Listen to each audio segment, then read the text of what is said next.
பேரு அழகப்பன். எத்தனை வயசு? 76. என்ன பண்றீங்க நீங்க? விவசாயம் பண்றோம். பஞ்சப்பட்டி ஏரி பத்தி சொல்லுங்க. பஞ்சப்பட்டி ஏரி 1837 சார்லஸ் அவர்களால் கட்டப்பட்ட ஏரி. தமிழகத்திலே 3வது பெரிய ஏரி. பழைய திருச்சி மாவட்டத்திலே பெரிய ஏரி, கரூர் மாவட்டத்திலே இது பெரிய ஏரி.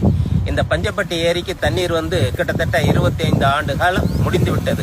அதற்கு பின்னாலே தண்ணீர் வராத காரணத்தால் இந்த பூமி வறண்டே இருக்கின்றது. இங்க தண்ணி வறுமை என்றால் கிட்டத்தட்ட 25 பஞ்சாயத்துகளுடைய நிலத்தடி நீர் உயர்ந்து விவசாயம் செழிப்படையும், ஆடு மாடுகள் வளர்ச்சி அடையும். ஆனால் தண்ணி வராதன் காரணமாக இங்கே இருக்கின்ற கூலி தொழிலாளர்கள் கரூர் நகரத்தை பார்த்து பேருந்துகளை சென்று அங்கே பிழைப்பதற்காக தினமும் போயிட்டு வந்துடுறாங்க. அதனால் இங்கே இருக்கின்ற விவசாயம் சுத்தமாக பாழடைந்து விட்டது. இந்த ஏரியினுடைய கரையினுடைய நீளம் 1990 மீட்டர். இந்த கரையினுடைய அகலம் 5 மீட்டர். இந்த கரையினுடைய அடித்தளத்தின் உடையம் 86 மீட்டர். அந்த அளவுக்கு கீழே தோண்டி இந்த ஏரியை அமைத்திருக்கின்றார்கள். இந்த ஏரியினுடைய உள்பகுதியிலே 1200 மீட்டருக்கு அது அலைகள் மோதி ஏரி அரிக்காமல் இருப்பதற்காக அனைத்தும் கல்லால் பதிக்கப்பட்டிருக்கின்றது.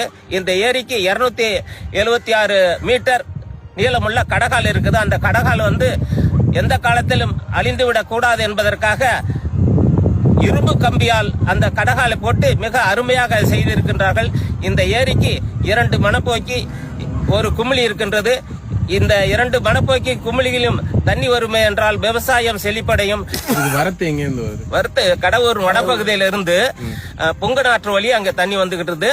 இப்ப மழை குறைவின் காரணமாகவும் அந்த பக்கத்துல தடுப்பணையை கட்டிவிட்டு அங்கங்க தடுப்பணையை கட்டி இருக்கின்ற காரணத்தினாலேயும் பஞ்சப்பட்டி ஏரிக்கு சுத்தமா தண்ணியே வர்றதில்லை. ஏரியோட அளவு 1140 ஏக்கர். எவ்வளவு விவசாய நிலம் இருக்கும்? விவசாயம் இதுக்குன்னு நீர் பாசனம் நேரடியா சொல்லணும்னா கிட்டத்தட்ட 300 to 350 ஏக்கர் இருக்கு நேரடியா.